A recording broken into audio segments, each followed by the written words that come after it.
Bonjour à tous et à toutes. Mais que se passe-t-il au plus haut niveau de l'État?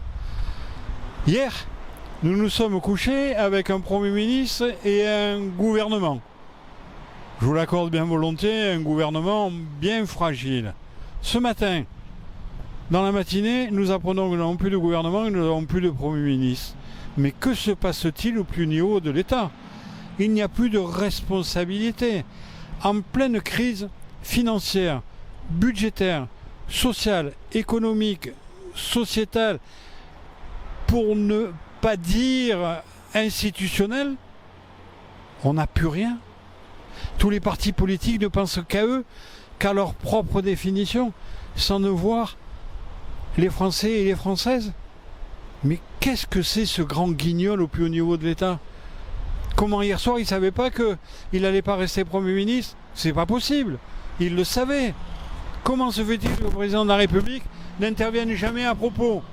Il intervient sur la scène internationale, il explique à tout le monde ce qu'ils doivent faire, mais lui est incapable de trouver des solutions sur son propre territoire. Mais comment allons-nous faire devant une crise de régime qui se pose à nous?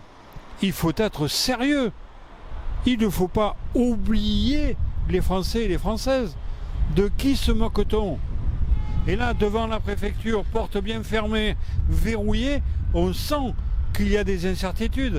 On sent qu'ils sont perdus. Le préfet est incapable de donner une explication sur ce qui se passe sur le plan national. Mais enfin, M. Macron, vous n'avez toujours pas compris que vous avez 85% de la population qui ne vous veut plus. Vous n'avez pas compris que les partis politiques ne vous veulent plus. Vous n'avez pas compris que les Français n'attendaient plus rien de vous. Vous n'avez qu'une seule décision à prendre. Si vous êtes à la hauteur du niveau de la France que vous espérez, mais essayez de prendre la bonne disposition, les bonnes responsabilités. Je ne le sens pas. Vous ne voyez pas, Monsieur le Président, que les Français ne vous veulent plus, qui vous disent qu'une seule chose: partez, cassez-vous. Et vous restez là, vous accrochez au pouvoir. Vous accrochez à quoi exactement?